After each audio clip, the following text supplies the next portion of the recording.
Welcome to the show, Mariah Thornock. I haven't had you on in about a year, but I wanted to have you back because there's some exciting developments. You are the executive director of the Wenatchee Valley Museum and Cultural Center, and there are some updates there. But first, I just want to say hello and welcome you to the show. Hi, Lisa. Thanks for having me on. I always so enjoy getting to talk to you about everything that's going on in the worlds of museum and culture and arts and all that great stuff. I Community. want to talk to you about just I've known you for a long time since my radio days and your days at the Red Cross, and so I want to talk about that in terms of a career path because we haven't really talked about your story specifically. And I want to focus on that a little bit because I founded a nonprofit. You've worked for nonprofits. It's very typical sometimes people who work in nonprofits profits end up starting their own nonprofit or however that looks. But it is a big part of a career path and the options that are before us. So, talk about your specific journey. And was that your plan when you were coming up, or especially like at college times, or what were your thoughts about what that would look like for your career? Because you've been in nonprofits for how long now? Oh gosh, I would say um truly been in nonprofit probably since to some extent since college, but really since we met, 2007, Yeah. back at the Red Cross, which was it talk about nonprofits. That was an interesting deviation that was part of a larger plan. Uh-huh. Um, So so let's I talk about that. So go back to the beginning. So had you volunteered as a kid? Were you connected to nonprofits in any way? Did the idea come up in college? What was your path to that? So I was really connected to arts and culture. I grew up in the Seattle area in a time where I really think was a pretty magical time in Seattle. It was a affordable place to live. It wasn't too big, it wasn't too small, but it had an amazing ballet for the size of the community that was. It had an amazing museums. The Seattle Art Museum had just been renovated in the, late '80s, early '90s. There was Folk Life Festival, Bumbershoot, all of that was still really accessible. I know if you go over there now, you need to drop a small fortune to be able to partake in all of that. But back then it was really quite affordable. And so my world was full of arts, culture, and community events. And that's what I loved. And so I went to school actually and received an art degree, thinking I wanted to be part of the arts community. I didn't have any idea what form that would look like, whether that would be nonprofit or it would be my own gallery or museum. I just knew I wanted to be involved in arts and culture. Um, and at first I thought it was to become an artist and because I do love being able to be creative. But I found as I went along that there was a difference between um, activating arts and culture and commute for the community and engaging the community in that and creating it. And I was much more interested in the activating part of it than I was the connection. Yes. Um, so I started doing internships and work study programs that were about being in arts organizations, not really knowing what the art ecosystem looked like, and getting to learn about that in college and a little bit after college. And then I realized that nonprofits really were the place where all of that was coming from. That the nonprofit organizations allowed that sort of creative flexibility to say, what does the community need, want? What is this community's culture and art scene that we can help develop? And so I needed to bolster my nonprofit skills.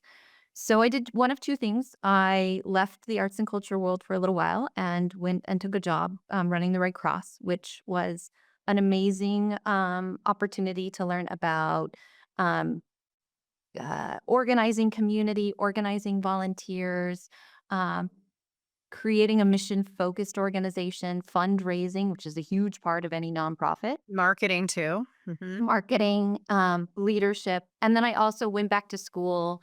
So I went to the University of Washington. I went back to school at the University of Washington for post degrees in nonprofit management and leadership.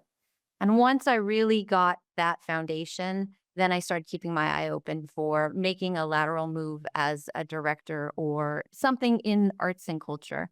And I ended up stepping down the leadership ladder to join the museum, and then have worked my way back up the leadership ladder over the last 10 years at the museum. But it was more important to me to move into arts, culture, and community world than it was that it had to necessarily be a director level position. I figured I'd Which get you are my now. own way. Yeah. Which you are now.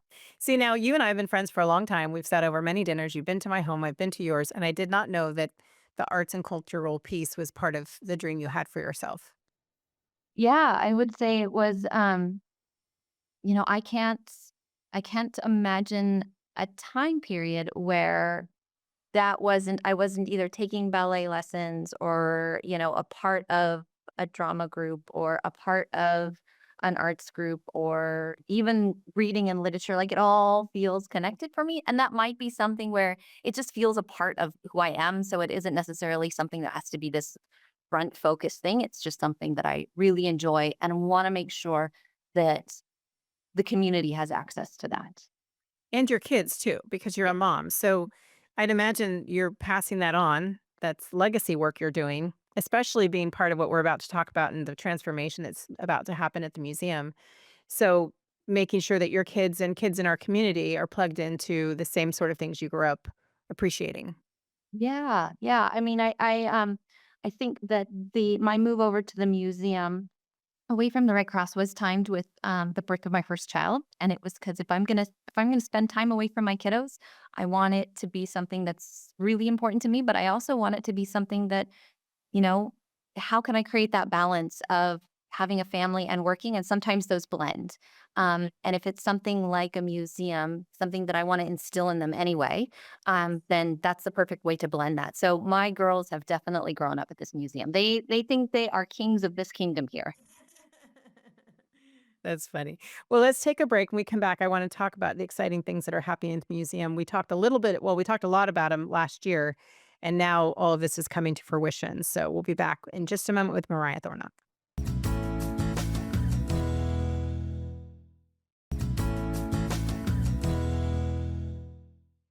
We are back talking with Mariah Thornock. You are the executive director of the Wenatchee Valley Museum and Cultural Center. And when you were on the show about a year ago, we were talking about the big dreams that were coming forward for the museum. So let's remind everyone of what we discussed, just the bullet points of what the goal was, and then let's share where everyone's at with that goal. Sounds great. Well, so when we last spoke, I think we probably talked a lot about what was going on at the museum currently and how we were probably bursting at the seams, which I feel like It's a good thing. um, it's a good thing, and I feel like has been reinforced even more so this past year. So, Let's talk about real quick answer for me. Sorry to interrupt you, but how long has the museum been as it is right now, as people know it, and it's about to change? So, how long has that been?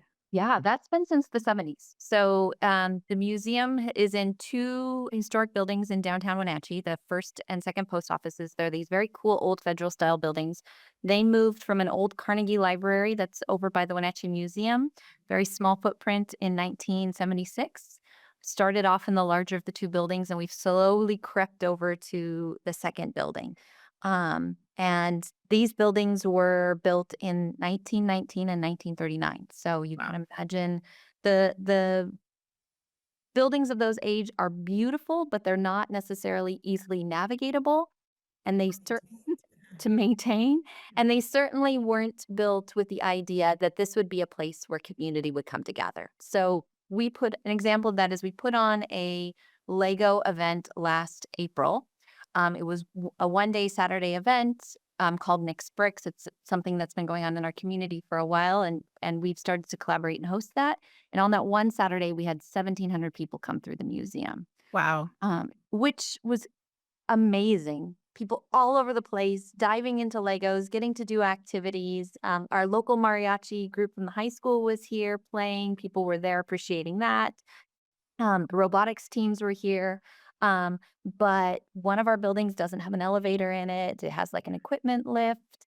The second floor of the building has the women's bathroom has one stall in it. So there was always a line waiting, especially at a kids event.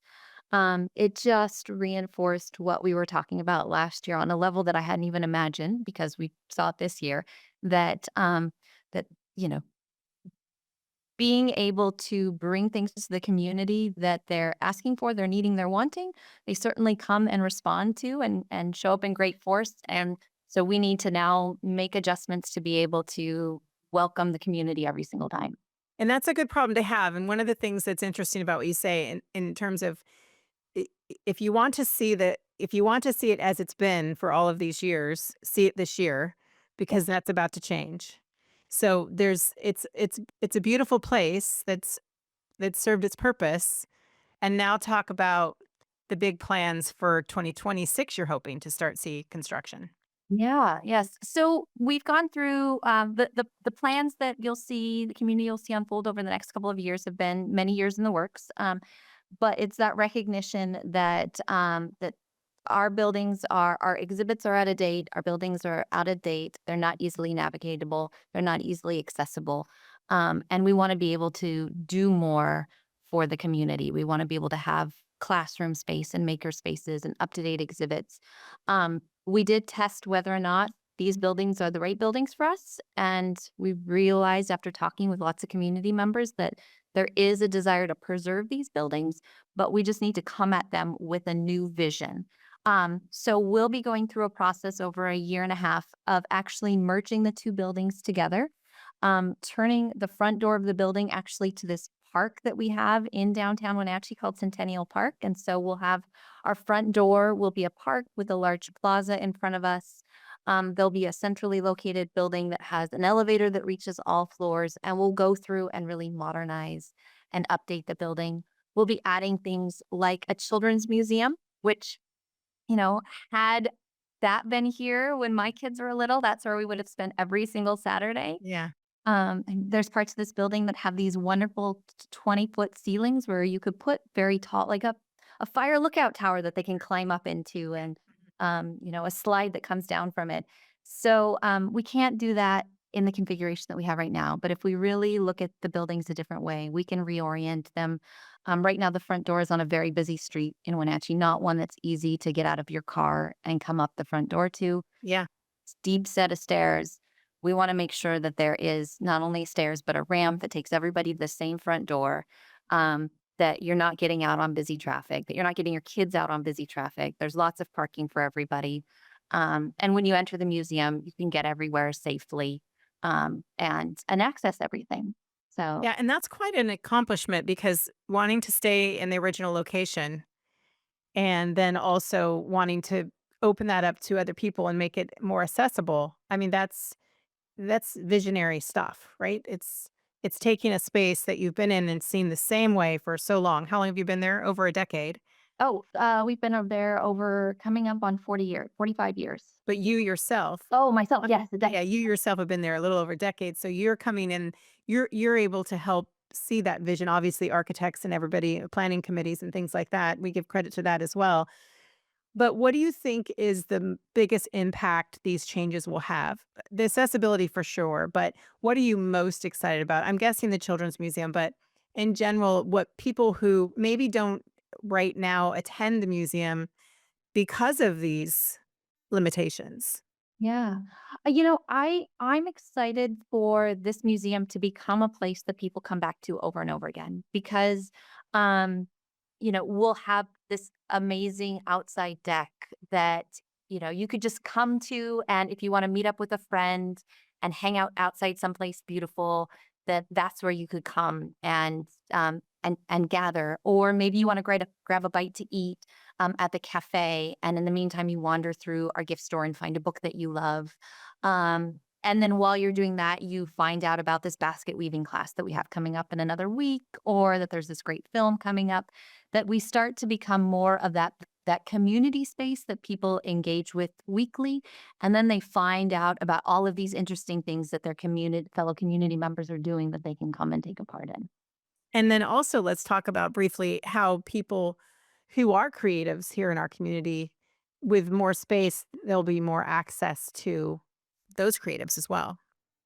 That's right. Yeah. So right now we don't have a dedicated classroom. And so when we put on a like a basket weaving class or a stenciling class or any kind of art class or cooking class, it's intermixed within exhibits or it's intermixed within kind of main museum areas. And so there's a lot of pull back and forth between being able to meet in that space or have a class in that space. And so by having studio space for artists, by having classroom spaces, we'll be able to have, camps happen more often.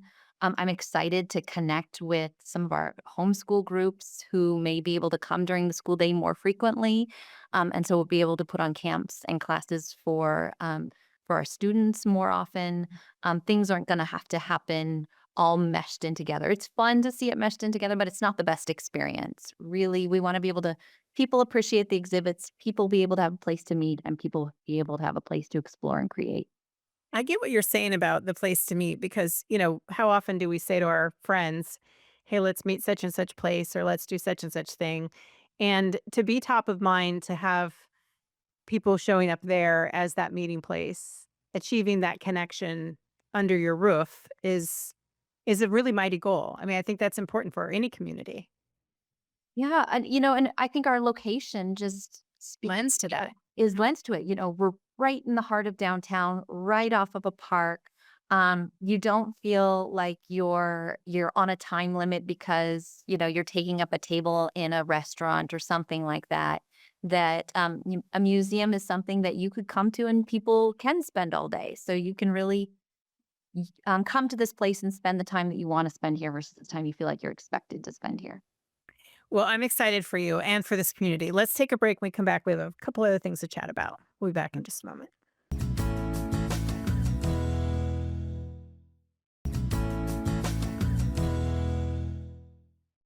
We are wrapping up with Mariah Thornock. You are the executive director of the Wenatchee Valley Museum and Cultural Center, and talking about all the big plans that you all have for the expansion and the improvements, and while all staying in the same building, expanding the building and utilizing all of that space, especially downtown and including the park and all of that. So, where are you with funding? Because this is not an inexpensive venture. So, how is that? Where are you at with that? Yeah. So we do expect, we will be renovating two buildings, building a new building, putting in new exhibits, putting in a children's museum. You're right. It's not going to be inexpensive. We're expecting it to be somewhere between 30 and $35 million for all of it once it's said and done. We've spent the last year and a half speaking with our current donors, speaking with current members of the museum, and applying for grants. We've raised about 50% of the funds that we need. So we're getting close to that. We could see the construction plans start to formalize. Wow, Um, amazing. so I'm hoping that by the end of 2025, we'll raise all the funds we need for the building. And we'll start construction and then we'll be working on that last part that we need for exhibits and furniture. So I don't expect to come to the community at large with any last fundraising push until 2026. Our donors and our members, the current museum donors and members, have been incredibly generous. They see the vision, they're hopping on board. And we've gotten very lucky with some state and federal grants over this last year too that have helped solidify those plans. And when you think about what you're trying to do here in our community, and you are someone who's always sought out the arts and culture wherever you visit. So when I visit a place, whatever size town, but often, the smaller towns the size of Wenatchee or even smaller, I think about their downtown and the shops and wanting to shop local while I'm there. And just like our downtown is so robust and amazing. What do you think of in terms of, I mean, there's usually some type of museum everywhere we visit, and about taking that experience. I mean, when you travel with your family, do you make an effort to visit other museums? I'm guessing you do.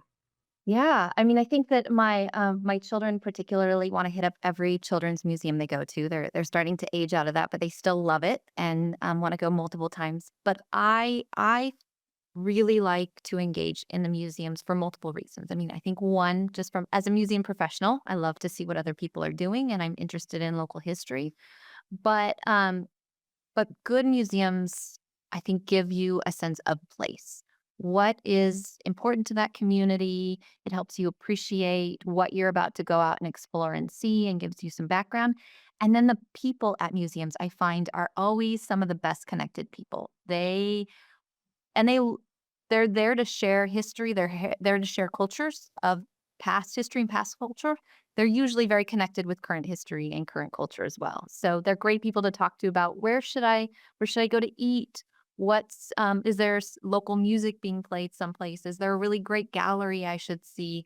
And and they always are so friendly and want to engage in that way. So even as just a, how do I connect with your community and get to know it better? I think a museum is a great place to know because those people tend to usually be in the know. I hadn't really thought about it till we were just talking about, but do you see a lot of tourism at the museum here? We do. I would say, our if I were to look at just the people that come in and visit the exhibits, it's close to 30% of the people that come through are from out of town that we can track. I'm sure there's some people where a member brings some guests with you and we don't even know they're from out of town. The percentages start to change when we add things in like our summer camps or our classes. But we do put on quite a number of tours throughout the summer. And we'll find that people, particularly from Spokane or Seattle, want to come over and sign up for our tour up to Stehekin or our Ice Age flood tour because they know that their vacation, they're going to get to learn a little something more about where they're staying. So you all put on things like that that's outside of the museum, actually the location. Correct. Yeah. One of my favorite actually is a boat tour that we do up to Stehekin. So Mm. it's with a um, native culture and history lens. We have an elder with the Colville tribe who Oh, leads that tour. And he talks all the way on the fast boat up to Stehekin. And then we get on a bus and drive around Stehekin and stop at the bakery and get to hear about the history of Stehekin. It's one of my favorite. I've done it a few times and I do it again and again. It's a magical place to go anyway. So. we have time for one more example of what people can do, whether they're visiting, seeking it out in another place, but specifically when they want to maybe have a guest that's in town. I have some guests coming this winter. So what would be a cool thing that you have coming up that I could include them in? We'd have just 1 minute. Well, if they're here over MLK Day weekend, that's one of our largest community events is taking place that weekend. It's our Multicultural Fest. And so it's a great way to come out and see. We just host this where all these cultural organizations come. They have booths. They perform up on stage. It's like Wenatchee's version of the Folklife Festival. And at the end of this event, we are hosting a salmon bake. So the members of the Wenatchee tribe are going to be cooking salmon in a big, huge oven out in our parking lot. So that's a fun thing to come and watch. And then at 2 o'clock, they're going to bring it in, and by donation, you can have a salmon lunch. And when is that? That is Saturday, January 18th. Perfect. All right. We'll actually have guests during that weekend. So Perfect. that's good. Okay. Well, thank you, Mariah, for being here. And we'll have you back next year to talk about the progress of the museum and its build out. So thank you so much for being here. Wonderful. Thank you for having me.